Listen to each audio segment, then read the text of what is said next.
and get the boat ready to go away for the in storage for the winter. The gas tank's right here. It's built in on this particular boat, so seafoam in the tank. I'm also going to take the cover off.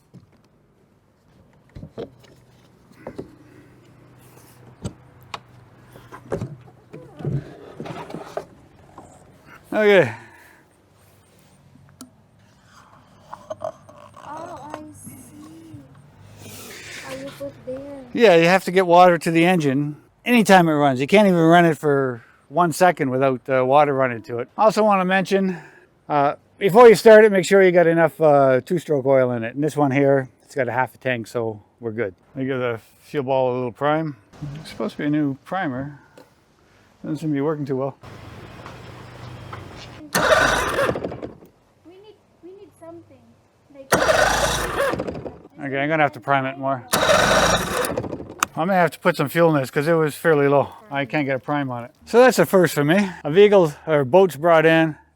There's not enough fuel to even do the service. It was dry. I went out and I got 20 liters. I wasted an hour or whatever. Of course, I had to go get non-ethanol fuel, so it's a bit of a drive. Anyway, so we're gonna go turn the water on and gonna let this run for a bit to get the stabilizer into the carburetors, and then we're gonna fog it. And which is, I'm using seafoam as a stabilizer because I like it. It's got a lubricant in it, and so the carburetors don't dry out. And I don't drain the carburetors. I leave them wet. I find you end up with a powder sometimes in clogged carburetors when you let them run out. Anyway, it's just me. A lot of people do it differently. So I'm gonna turn the water on, be right back.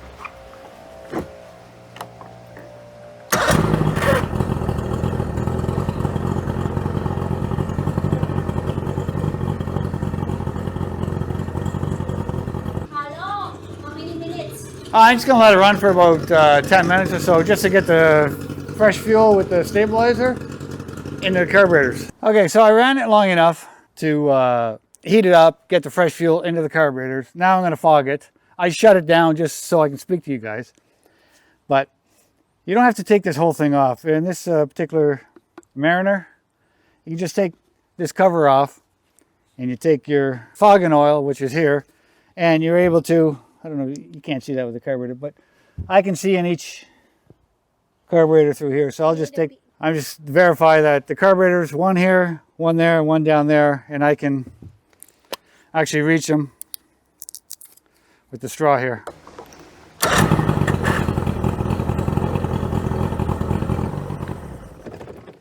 Okay, before I go any further, I'm noticing the Bendix making a lot of noise, maybe sticking up. So I'm going to give that a spray with a lube I have. I think the Bendix may need to be replaced. That's better.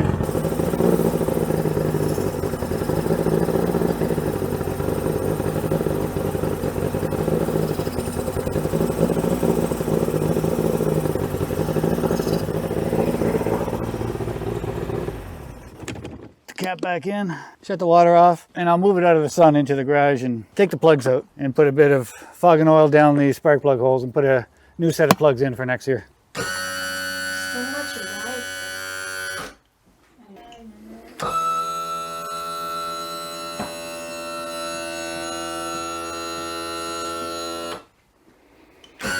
I'm just swinging it up and down just to get any residual water left in it out. Okay, so now I'm going to take the spark plugs out and spray some fogging oil down each cylinder. No, they're not too bad, but they're a bit of carbon on them. But he said he wanted new ones, so I can put these in the boat somewhere as spares. As you can see the fogging oil I sprayed in them, it's on the plug. Oh, you sprayed the oil. I sprayed the fogging oil in here, went through the engine, so coated the inside of the engine, and then also coated the cylinders, but I'm just going to put a bit down each cylinder. I'll just turn the engine over to get that onto the cylinders. And then I'll put new spark plugs back in it. I'll gap them first. Just going to disconnect the coil so they don't try to fire. Yeah, he's going to need a starter soon. That starter's not sounding the best. He told me he heard something. It was like hissing or whatever. But I think it was because the Bendix was stuck. I did lube it, but just a bit of silicone dielectric grease in the coils. Looks like there's somebody put some in here one time before, but it's dried out a bit. It's not necessary because of the type of connector, but because it's on the water all the time, I'll put it on. Plugs are all gapped. The gap on these were 40. I'll just put them in, torque them down. The torque on these are 20. Seat it. Quarter turn. Half turn. When it's a new plug and it has a collapsible sleeve, they say half to 3/4 of a turn after it's seated. And we'll get these back on. Okay, next we got to drop the oil on the bottom. Or I can lube everything up here. I can lube everything up here while I'm already up here before I do the oil. It's going to use PL 100. I like the lube. Anything that moves.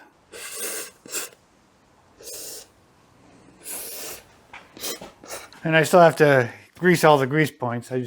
I'll do the oil on the bottom first. The reason why you want to change this before the winter is in case there's any water, you don't want to leave it in here or water will expand and crack this whole thing and you would lose this. And I don't think this is going to do it. We need a bigger screwdriver. Oh wow. This plug is not tight, but it's kind of stripped out a bit. The screwdriver doesn't sit in there well. It's already looking white to me. It looks like there might be water in there. Yeah, there's water in the lower end. See the white coming out? Yes. Okay, that's it. It's too much bright when you do that one. Yeah, that's water in there. No, water is just like yellow. I know, it's not supposed to be yellow. It's mixed, water's mixed in it. What? Water's mixed in it. It could have been because this bolt screw was really not tight. I mean, I barely touched it and it came off.